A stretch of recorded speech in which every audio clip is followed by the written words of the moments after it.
أعوذ بالله من الشيطان الرجيم أمن هذا الذي هو جند لكم ينصركم من دون الرحمن إن الكافرون إلا في غرور أمن هذا الذي يرزقكم إن أمسك رزقه بل لجوا في عتو ونفور أفمن يمشي مكبا على وجهه أهدى أمن يمشي سويا على صراط مستقيم قل هو الذي أنشأكم وجعل لكم السمع والأبصار والأفئدة قليلا ما تشكرون قل هو الذي ذرأكم في الأرض وإليه تحشرون ويقولون متى هذا الوعد إن كنتم صادقين قل إنما العلم عند الله وإنما أنا نذير مبين فلما رأوه زلفة سيئت وجوه الذين كفروا وقيل هذا الذي كنتم به تدعون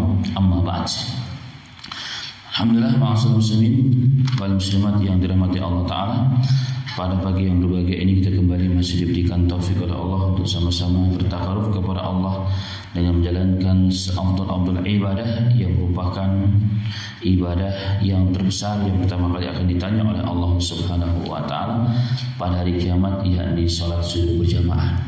Dan juga Allah masih mudahkan untuk sama-sama kita kembali menggali ayat-ayat Allah, firman-firman Allah Subhanahu wa Ta'ala yang pada kesempatan pagi berbahagia ini bahasan kita di penghujung atau di akhir-akhir surat Al-Mulk. Pada kesempatan yang sebelumnya Allah Subhanahu wa Ta'ala mengingatkan kita agar orang-orang yang tidak taat kepada Allah, orang-orang yang tidak mengindahkan syariat Allah Subhanahu wa Ta'ala, jangan pernah merasa aman dari zat yang maha kuasa, dari azab Allah Subhanahu wa Ta'ala yang Allah akan timpakan kepada orang-orang tersebut. Itu digambarkan pada ayat-ayat sebelum pertemuan pada kali yang berbahagia ini.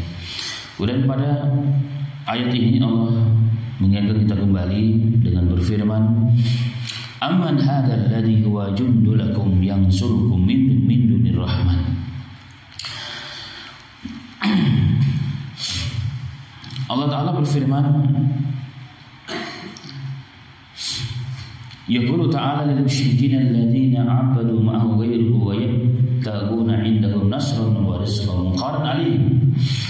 Allah berfirman pada ayat ini pada orang-orang musyrik, pada orang-orang musyrik yang menyembah selain Allah Subhanahu wa Ta'ala atau menyembah Allah tetapi bersamanya selain Allah, namanya syirik besar. Aman hadzal ladzi huwa jundul lakum. Allah menanyakan kepada mereka, apakah yang kalian anggap ini sebagai tentara, sebagai kekuatan yang kalian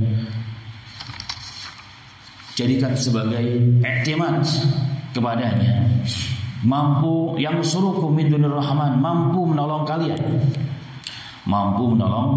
kalian min dunir rahman, dari selain ar-rahman yang maha pemurah. Inil kafiruna illa fi ghurur. Sesungguhnya orang kafir itu mereka dalam kondisi tertipu.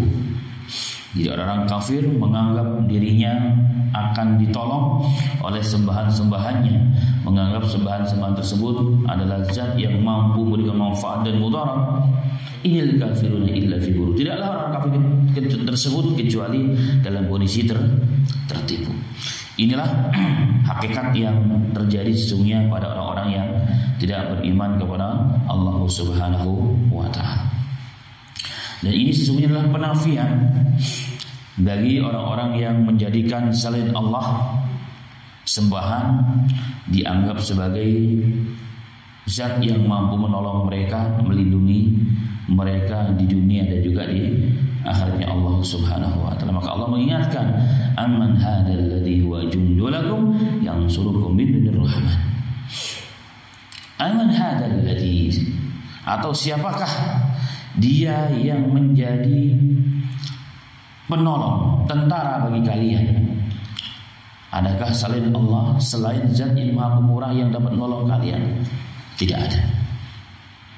Ini adalah peringatan Allah kembali kepada orang yang tidak beriman. Aman hadzal ladzi yarzuqukum in amsaka rizqah. Dan adakah zat yang bisa memberikan rezeki? Adakah kekuatan selain Allah Subhanahu wa taala yang mampu berikan rezeki? In amsaka rizqahu, jika Allah menahan rezekinya. Di pertanyaan kepada orang-orang musyrik secara khusus dan kepada kita semua yang ragu bahwa rezeki itu datang dari Allah Subhanahu wa taala. Aman hadzal ladzi yarzuqukum, adakah zat sesuatu yang dapat memberikan rezeki? In amsaka rizqahu, jika Allah menahan rezeki tersebut. Balaju fi uduwi wa nufur. Bahkan orang-orang kafir tersebut terus menerus mereka dalam melampaui batas, terus menerus mereka dalam kesombongan, wanufur, dan semakin hari semakin jauh dari Allah Subhanahu wa taala. Kenapa demikian? Semakin mereka diberikan rezeki oleh Allah, semakin mereka dalam kesombongan, semakin melampaui batas dan semakin jauh dari Allah Ta'ala. Karena mereka menganggap rezeki itu bukan dari Allah. Rezeki itu datang dari kuasanya, dari kerjanya, dari usahanya, dari ilmunya. Maka semakin diberikan rezeki, mereka semakin jauh dari Allah Subhanahu wa taala. Karena kalau Allah mengingatkan kembali, aman hadzal ladzi yarzuqukum in amsaka rizqah. Adakah sesuatu yang dapat memberikan rezeki ketika Allah Subhanahu wa taala menahan rezeki untuk kalian? Jawabnya tidak ada. Berapa banyak usaha yang kita lakukan yang dohirnya sudah tidak ada halangan, sudah tidak ada secara akal tidak mungkin rezeki itu tidak sampai kepada kita. Bahkan sudah tanda tangan bisa jadi dalam suatu tender yang besar, dalam suatu bisnis yang luar biasa, tapi ternyata Allah tidak menghendaki, maka dia akan lepas dari tangan kita. Ini sudah terbukti sesungguhnya bahwa Allah Ta'ala lah yang memberikan rezeki, mengatur rezeki. Fa fis sama'i rizqukum wa ma tu'adun. Sesungguhnya rezeki itu telah diatur oleh Allah Ta'ala di atas langit sana. Dan Allah telah tentukan 50.000 tahun sebelum Allah menciptakan langit dan bumi bagi hamba-hambanya. Kemudian Allah mengingatkan kembali, afaman yamsi mukibban ala wajhihi ahda amman yamsi sawiyan ala siratin mustaqim. Dan kemudian Allah mengingatkan kita kembali, apakah orang-orang yang berjalan dengan telungkup di atas wajahnya ada lebih mendapatkan hidayah, lebih terpimpin, amay yamsi sawiyan ala siratim mustaqim, dibandingkan orang-orang yang berjalan dengan tenang, dengan tegap di jalan yang lurus. Di sini Allah bertanya, tapi pertanyaan yang tidak perlu dijawab. Apakah sama begitu? Orang-orang yang akan ditelungkupkan oleh Allah, dikumpulkan kelak di padang mahsyar pada hari kiamat, dengan mukanya berjalan dengan mukanya, bukan dengan kakinya. Sama dengan orang-orang yang berjalan dengan hidayah dari Allah Ta'ala, yang istiqamah di jalan Allah Ta'ala, di jalan Shirathul Mustaqim. Nggak akan sama, nggak akan pernah sama orang-orang yang beriman dengan orang yang tidak beriman, orang-orang yang berhidayah dengan orang-orang yang sesat, orang-orang ahlu sunnah dengan orang-orang ahlu bidah, nggak akan pernah sama. Ini peringatan Allah kepada kita semuanya. Artinya kita semua jangan pernah ragu, jangan pernah bersedih bahwa apapun yang kita lakukan, jika itu jalannya benar, maka muamalah Allah, balasan dari Allah tidak akan pernah sama dengan orang-orang yang tidak pernah beriman atau orang-orang yang jauh daripada Allah Subhanahu wa ta'ala. Dan ini adalah jaminan Allah Subhanahu wa ta'ala kepada kita semuanya. Dalam ayat yang lain Allah Ta'ala berfirman, "Ukhshirul ladina zalamu wa azwajahum wa ma kanu ya'budun min dunillahi fahduhum ila siratil jahim wa qifuhum innahum mas'ulun ma lakum la tanasarun bal humul yawma mustaslimun." Allah mengatakan kumpulkanlah mereka. Jadi Allah memerintahkan kepada para malaikat, kumpulkanlah orang-orang yang zalim wa azwajahum, orang-orang yang selevel, orang-orang yang setara, sejawat dengan mereka. Orang-orang yang sama kedolimannya, kedurhakaannya, dosanya. Wa ma kanu ya'budun, bersama orang-orang yang telah mereka sembah. Ini mirip dengan hadis yang diriwayatkan Bukhari dan Muslim, bahwa nanti pada hari kiamat Allah akan kumpulkan setiap orang yang menyembah dengan yang disembah menjadi satu. Orang-orang yang menyembah matahari dikumpulkan menjadi satu. Orang-orang yang menyembah patung menjadi satu. Menyembah selain Allah menjadi satu. Kemudian setelah itu diperintahkan oleh Allah untuk digiring ke dalam neraka jahanam. Semua sama. Orang yang keyakinannya sama dikumpulkan menjadi satu. Nah, ini peringatan Allah Subhanahu wa taala kepada kita semuanya, bahwa siapapun yang akan dikumpulkan oleh Allah nanti pada hari kiamat sudah dipastikan mereka sepaham, seakidah. Mereka sepaham dan seakidah dan sama bahkan perbuatan dan amalan-amalan mereka.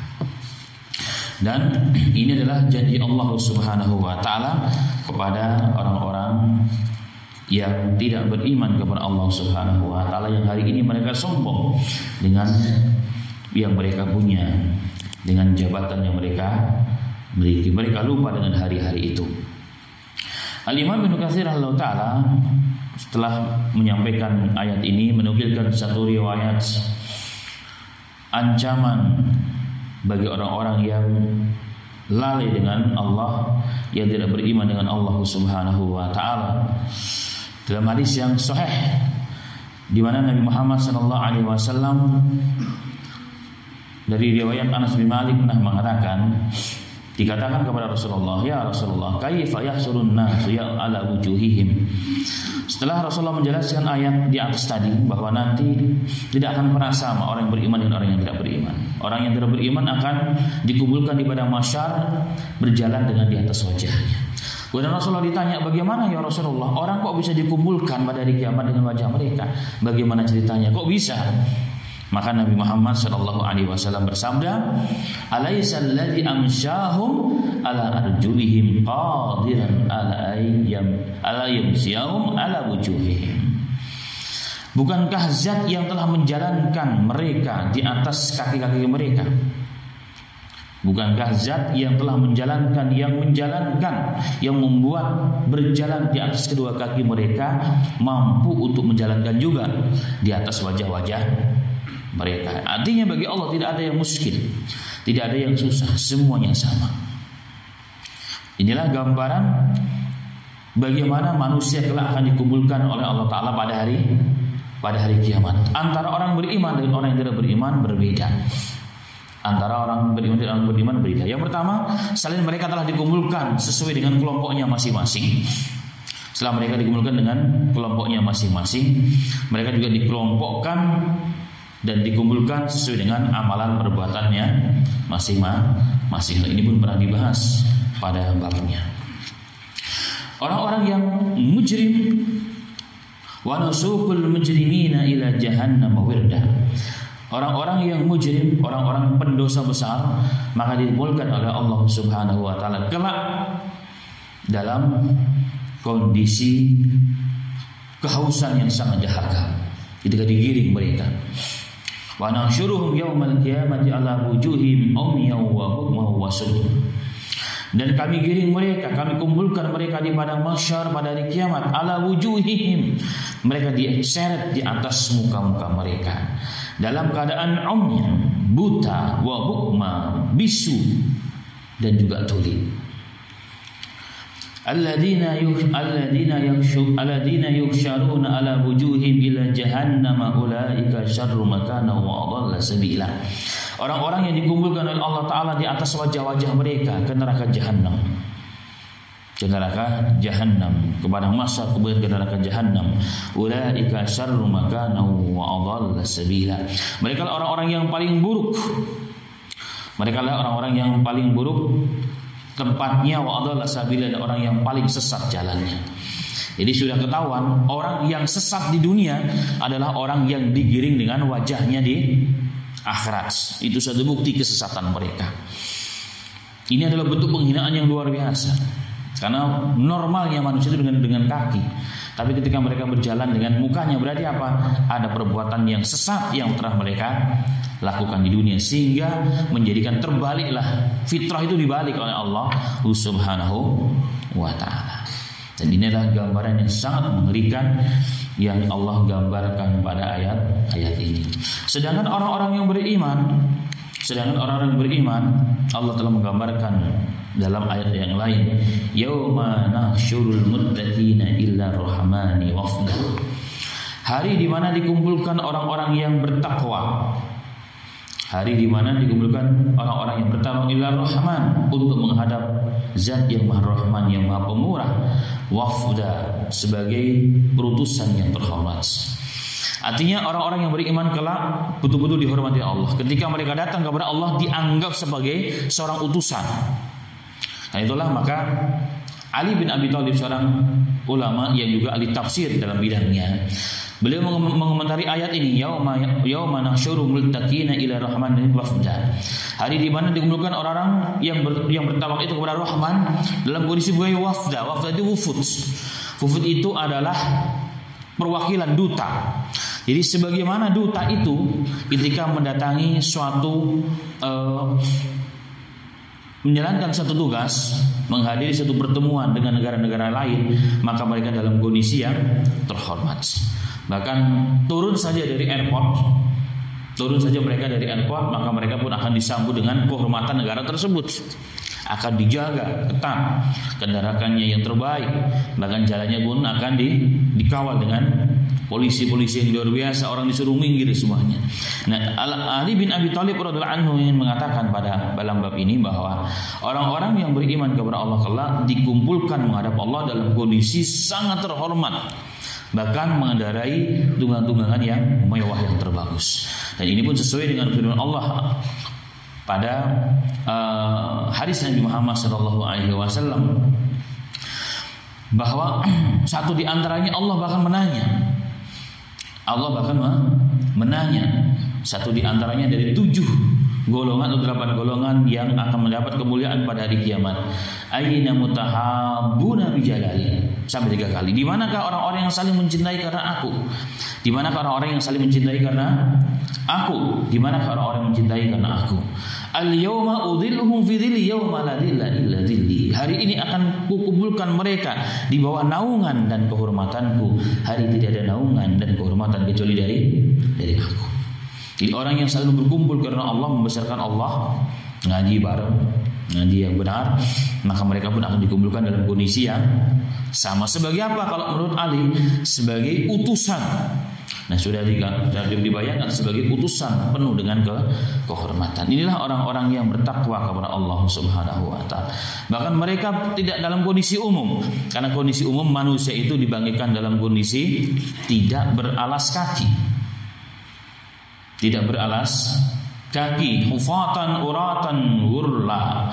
Mereka tidak beralas kaki, dalam kondisi telanjang bulat, tidak satu helai kain pun menutup aurat mereka, dan mereka belum disunat. Ini kondisi umum. Tetapi dalam kondisi yang tertentu, orang-orang beriman dan bertakwa, mereka bahkan berjalan di atas tunggangan, di atas mimbar.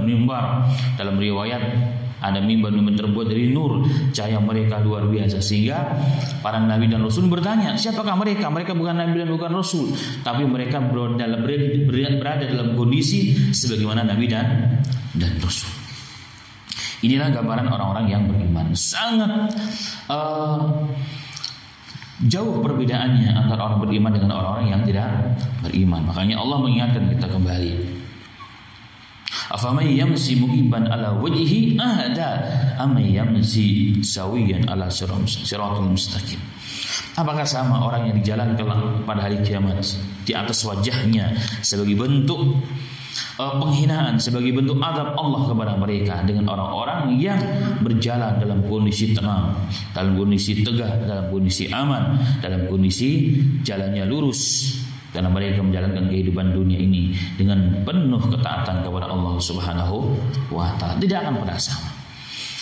Jadi tidak akan pernah sama. Di sini intinya adalah tidak akan pernah sama muamalah Allah, balasan dari Allah kepada hambanya. Setiap manusia sesuai dengan amalan perbuatan masing-masing. Jadi Allah mengingatkan kita kembali, Qul huwallazi ansha'akum wa ja'ala lakumus sam'a wal absara wal afidah qalilan ma tashkurun. Katakanlah ya Muhammad, huwallazi, dialah zat, ansha'akum, yang telah menciptakan kalian, yang ansha'akum, yang telah menumbuhkan, menciptakan kalian, wa ja'ala lakumus sam'a, dan telah menjadikan kepada kalian pendengaran, wal absar, dan penglihatan, wal afidah, dan hati. Qalilan ma tashkurun, tetapi sangat sedikit orang-orang yang bersyukur atas nikmat tersebut. Ini juga teguran dari Allah kepada kita semuanya. Jadi nikmat yang begitu besar yang Allah berikan kepada kita semuanya, ternyata sedikit di antara kita orang-orang yang bersyukur. Padahal Allah berikan anggota badan ini dengan segala kelengkapannya dengan begitu sangat sempurna. Dengan begitu sangat sempurna. Tidak ada di dunia ini orang yang mampu menciptakan pendengaran sebagaimana pendengaran yang Allah ciptakan. Sehebat apapun para dokter, para profesor, doktor menciptakan suatu teknologi untuk menggantikan telinga, tidak bisa. Semahal apapun tidak akan pernah bisa. Menggantikan penglihatan yang Allah ciptakan tidak akan pernah bisa. Menciptakan akal hati yang telah Allah ciptakan, Subhanahu yang mampu merekam segala hal, yang lebih hebat daripada segala ciptaan manusia. Ini semua adalah kelengkapan yang Allah berikan kepada kita semuanya. Tapi sayang Allah mengingatkan, qalilan ma tashkurun, sedikit sekali orang-orang yang bersyukur kepada Allah Subhanahu wa taala. Ada seorang yang pernah mendatangi seorang syekh di Saudi, mengaku dirinya sangat miskin, tidak punya apa-apa, miskin, makan susah, hidup susah. Ditanya oleh syekh, kenapa demikian? Kamu kaya, dia bilang. Saya miskin ya syekh. Kamu kaya kok. Kamu orang yang sangat kaya. Dikatakan saya miskin, saya nggak punya apa-apa, mau makan pun susah. Dibilang, mau saya buktikan bahwa engkau adalah kaya? Oh ya silakan ya syekh. Kalau seandainya kamu kan punya 2 mata, saya beli mata kamu 1, saya congkel, saya kasih sekian juta, bahkan ratusan juta, mau nggak ditebus matamu dengan sekian ratus juta? Dikatakan, oh tidak bisa. Bagaimana kalau 2? Kita bayangkan, berarti sesungguhnya kamu ini orang kaya, karena 1 mata pun saya mau beli sekian ratus juta kamu nggak beri, tapi kamu bilang kamu orang miskin. Belum lagi anggota tubuh yang lain, belum lagi telingamu, belum lagi tanganmu, jari-jarimu, kedua kakimu, kedua telingamu, subhanallah. Semua itu adalah bukti Allah itu menciptakan manusia dengan begitu sempurna dan harganya sangat begitu mahal. Makanya kalau kita merasa selalu miskin, sesungguhnya kita ini orang kaya dari sisi yang lain. Dan ini ternyata sedikit orang yang ingat hal tersebut, sedikit orang yang mensyukuri hal tersebut. Dan Allah telah mengatakan, walaqad khalaqnal insana fi ahsani taqwim. Sesungguhnya manusia itu diciptakan oleh Allah dengan sebaik-baik ciptaan. Sebaik-baik ciptaan, sejelek-jelek manusia tetap jauh lebih hebat dari seekor kera yang mancung hidungnya. Di Kalimantan itu ada kera yang hidung mancung sekali. Di Kalimantan Timur itu bahkan dilindungi oleh pemerintah. Sangat mancung. Kita kalah mancungnya. Tapi tetap kalau dijejer manusia dengan dia, tetap yang cakep siapa? Pasti manusia. Tidak ada yang bisa mengalahkan gantengnya manusia. Walaupun kita akan terheran-heran, terkesan dengan orang yang bisa menciptakan robot yang kelihatannya cakep, padahal nggak ada cakep-cakepnya sama sekali. Kita lupa dengan ciptaan Allah pada diri kita sendiri, begitu hebat, begitu lengkap, luar biasa. Allah ciptakan mata dengan segala pernak-perniknya, dengan segala teknologi yang sangat canggih. Subhanallah, luar biasa. Mata ini kalau ada sesuatu yang mau mendekat ke mata, tiba-tiba langsung bisa bergerak dengan begitu cepat, tanpa dikomando. Teknologi yang sangat canggih, radarnya begitu hebat, yang belum pernah diciptakan oleh siapapun di muka bumi ini. Inilah yang kita harus syukuri, dan inilah yang banyak manusia lupa dengan hal tersebut. Memang sesuatu yang kita setiap hari mengalaminya, biasanya jarang kita menganggap itu satu nikmat. sesuatu yang biasa kita lakukan, biasa kita melihat, biasa kita mendengar dan kita merasakan, biasa kita menggunakannya. Biasanya jarang sekali kita ingat perkara tersebut. Itu nikmat yang besar dari Allah. Jarang sekali. Nikmat mendengar, setiap hari kita mau mendengar dengan jelas kayak begini taklim, itu nikmat yang luar biasa. Jarang kita syukuri. Kenapa? Karena hari-hari kita gunakan telinga. Coba bayangkan kalau cuma seminggu sekali kita bisa mendengar. Seminggu sekali itu pun 1 jam. Maka hari di mana Allah bisa berikan kita kekuatan untuk mendengar, itu hari yang luar biasa bagi kita. Melihat juga demikian. Hari-hari kita 24 jam bisa melihat. Bangun tidur bisa melihat. Oh, ini bapak saya, ini istri saya, ini saya. Tapi bayangkan kalau cuma seminggu sekali kita baru bisa melihat, itu pun cuma setengah jam. Maka saat kita bisa melihat, itulah hari yang sangat berharga bagi kita. Inilah ma'asal muslimin, satu di antara kelalaian kebanyakan manusia tanpa terkecuali, termasuk yang berbicara. Qalilan ma tashkurun, sangat sedikit kita mensyukuri nikmat Allah Subhanahu wa taala. Justru karena kita sedikit mensyukuri nikmat Allah membawa kita kepada kemurkaan Allah Subhanahu wa taala. Allah juga mengingatkan, "Qul huwallazi dara'akum fil ardi wa ilaihi tuhsyarun." Allah juga mengingatkan kepada kita.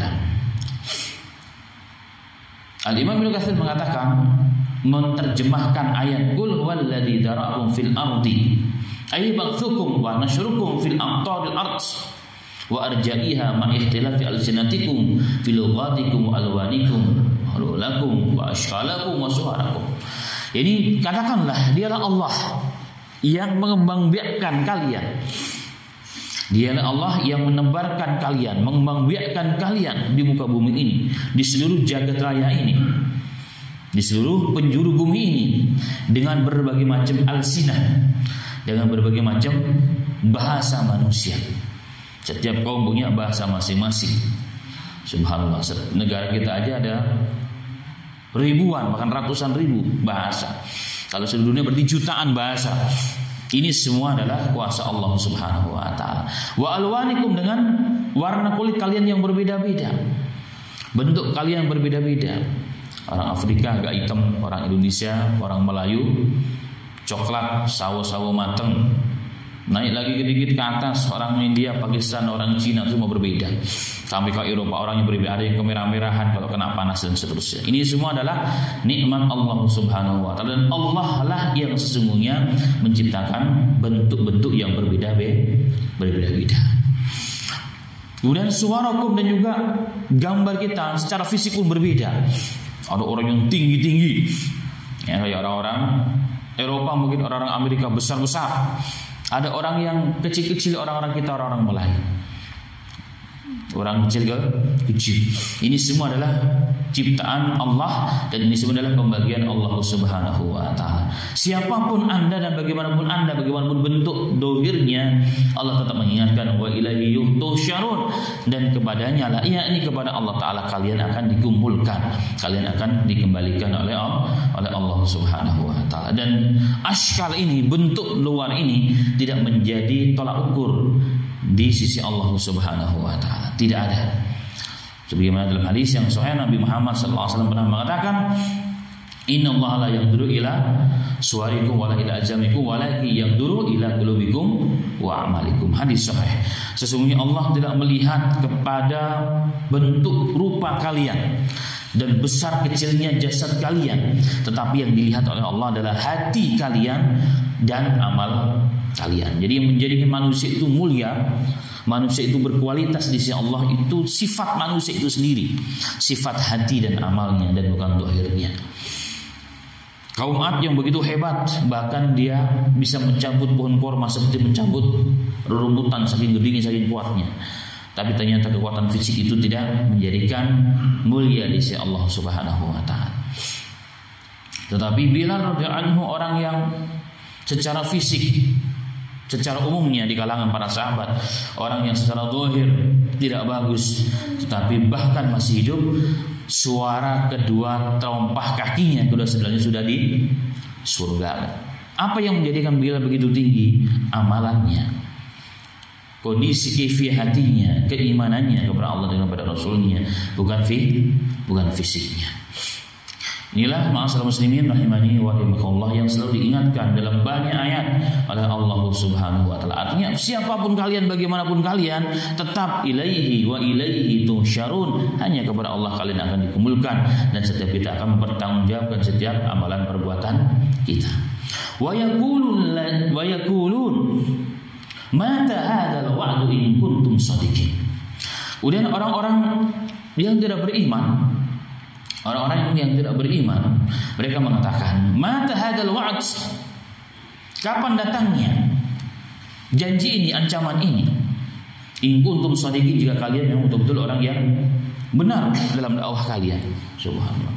Jadi mereka semakin sombong dengan ketika diperingatkan tentang ancaman Allah Ta'ala bagi orang-orang yang tidak beriman, bahkan mereka akan dijalankan Allah dengan mukanya pada hari kiamat di padang mahsyar menuju neraka jahanam. Ini semua dipertanyakan oleh mereka. Mata hadzal wa'du in kuntum shadiqin. Kapan ini akan terjadi jika memang kalian benar dalam dakwah kalian? Jadi orang memang, kalau orang sudah sombong diperingatkan semakin sombong. Semakin menjadi itu sifat memang.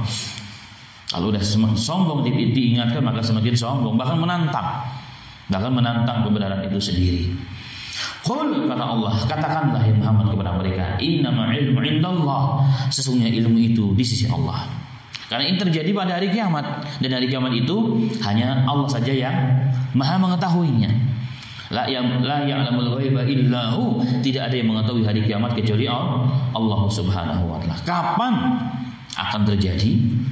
Berapa tahun lagi, itu rahasia Allah Ta'ala. Dan seluruh hadis-hadis yang menerangkan umur dunia ini, semua hadisnya kalau nggak maudhu, palsu dan munkar, tidak ada sama sekali. Kalau dulu pernah dihebohkan bahwa sekian tahun lagi akan jadi kiamat dengan hitungan-hitungan hadis-hadis, ternyata hadis ini semuanya maudhu dan palsu, tidak ada. Jadi ini hari kiamat merupakan rahasia Allah, Bahkan makhluk Allah yang paling dekat dengan Allah siapa? Jibril. Manusia yang paling dekat dengan Allah adalah Nabi Muhammad. Mereka berdua bertanya. Malaikat Jibril datang kepada Rasulullah dan pada yang saya bertanya, kapan hari kiamat? Maka Rasulullah mengatakan, yang ditanya tidak lebih mengerti daripada yang bertanya. Sama-sama kita nggak tahu. Itu malaikat, itu Rasul Shallallahu Alaihi Wasallam tidak tahu kapan datang hari kiamat. Maka Allah mengingatkan, qul innama ilmu indallah, sesungguhnya hari di mana manusia kelak akan dijungkir balikkan, akan dikumpulkan di padang mahsyar, yakni hari kiamat yang dimaksud hanya Allah sajalah yang mengetahuinya. Ini satu dalil juga bahwa hari kiamat tidak ada yang mengetahuinya dengan pasti kapan akan terjadi, tetapi Allah hanya memberikan ciri-cirinya dan sifat-sifatnya. Di antaranya tidak akan terjadi hari kiamat selagi masih ada yang mengucapkan kalimat Allah. Berarti kejadian hari kiamat itu terjadi bagi orang-orang yang kafir.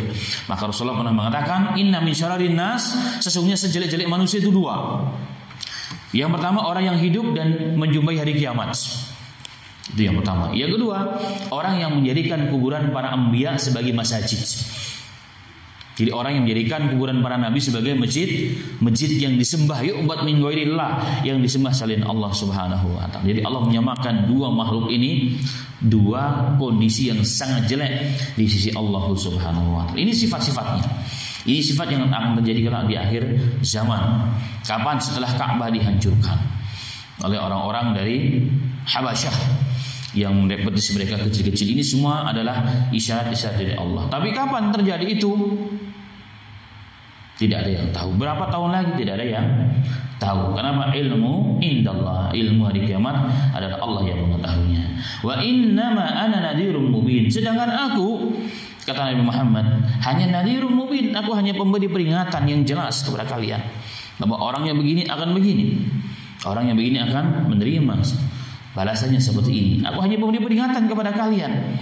Kapan terjadi hari kiamat? Kapan itu akan dibalas? Hari kiamat. Kapan terjadi itu? Ilmunya di sisi Allah Subhanahu wa taala. Dan ini akidah.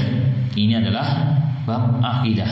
Akidah Ahlus Sunnah wal Jamaah. Tugas Nabi hanya mentabligh, hanya mendakwah umatnya. Sedangkan hal-hal terkait dengan perkara yang gaib itu urusan Allah Subhanahu wa taala. Tidak ada hak bagi manusia, bahkan nabi, bahkan malaikat untuk campur tangan urusan itu, urusan perkara yang gaib. Urusan hari kiamat itu adalah rahasia dari Allah Subhanahu wa taala. Allah musta'an. Inilah yang pernah diperdebatkan beberapa tahun yang lalu, bahkan banyak orang yang sempat heboh, bahkan ada yang dibuat filmnya. 2012 akan terjadi hari kiamat. Ternyata kalau dilihat hitung-hitungannya semua hitungan batil, tidak ada dalil Quran hadisnya, hitungan orang-orang yang tidak jelas. Allah musta'an. Kemudian Allah berfirman, falamma ra'awhu zulfatan si'at wujuhul ladina kafaru wa qila hadzal ladzi kuntum bihi tad'un. Kemudian Allah Subhanahu wa taala menjelaskan kepada kita, dan ketika mereka melihat azab sudah dekat, zulfatan, semakin dekat, si'at wujuhul ladina kafaru, maka wajah orang-orang yang kafir itu menjadi muram, menjadi masam. Ini fitrah. Ini adalah fitrah. Jadi fitrah manusia memang demikian. Ketika melihat sesuatu yang tidak mereka sukai, sesuatu yang akan menghancurkan mereka, maka akan menjadi berubahlah muka mereka. Muram di sini karena penuh dengan kesedihan sesungguhnya. Karena mereka yakin keburukan pasti menimpa mereka. Jadi keburukan pasti akan menimpa mereka, dan mereka yakin bahwa itu adalah azab bagi mereka. Falamma ra'ahu zulfatan si'at wujuhul ladina kafaru qila hadzal ladzi kuntum bihi tad'un. Subhanallah. Maka dikatakan kepada mereka, inilah azab yang dulu kalian selalu meminta-mintanya, yang kalian tantang, yang kalian telah tanyakan, kapan datangnya? Kapan datangnya? Mata hadal wa'du in kuntum shadiqin. Kapan ancaman yang akan diancamkan oleh Allah kepada kami kalau kami memang dianggap tidak beriman? Nah, inilah waktunya. Maka ketika mereka melihat azab, si'at wujuhul ladina kafaru, muka mereka langsung menjadi muram, gundah gulana, penuh dengan beban yang luar biasa.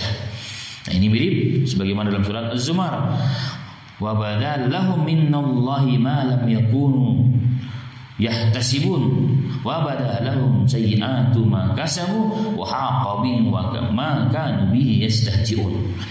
Dan jelaslah bagi mereka azab dari Allah yang belum pernah mereka perkirakan, dan jelaslah bagi mereka akibat buruk dari apa yang telah mereka perbuat, dan mereka diliputi pembalasan yang mereka dahulu selalu berolok-olokkan. Wa haqa bihim ma kanu bihim yastahzi'un. Jadi orang-orang kafir pun kalau menjelang adab datang mereka baru sadar, mereka baru ingat perbuatan yang mereka telah lakukan pada agama ini, memperolok-olokkan menjadi agama ini sebagai mainan-mainan. Dan ini satu bukti bahwa orang yang memperolok agama matinya akan diazab oleh Allah, karena memperolok agama itu kufur hukumnya, kafir. Kalau meninggalkan sholat, dosa besar. Meninggalkan zakat padahal dia mampu, haji padahal dia mampu, dosa besar. Tapi tidak mengeluarkan mereka daripada keimanan jika melakukan itu bukan dengan keingkaran.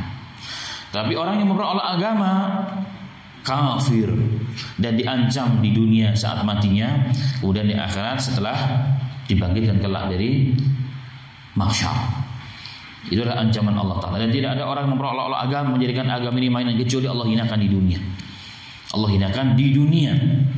Allah hinakan di dunia sebelum meninggalkan dunia ini. Sebagai apa sesungguhnya? Sebagai pelajaran bagi kita semua. Siapapun tanpa terkecuali, walaupun bergelar apapun di dunia ini, dan itu fakta nyata yang tidak bisa dipungkiri. Dan itu ratusan kisah seperti itu, orang-orang yang memperolahkan agama, mereka dihinakan oleh Allah Subhanahu wa taala. Wa a'udzubillah. Ada yang matinya gosong mukanya, ada yang dikubur nggak bisa keluar terus. Subhanallah, memperolok agama seperti itu. Seakan-akan bumi ini tidak menerima. Dalam kitab Tadhkiratul Maut, Imam Qurtubi menceritakan orang seperti itu.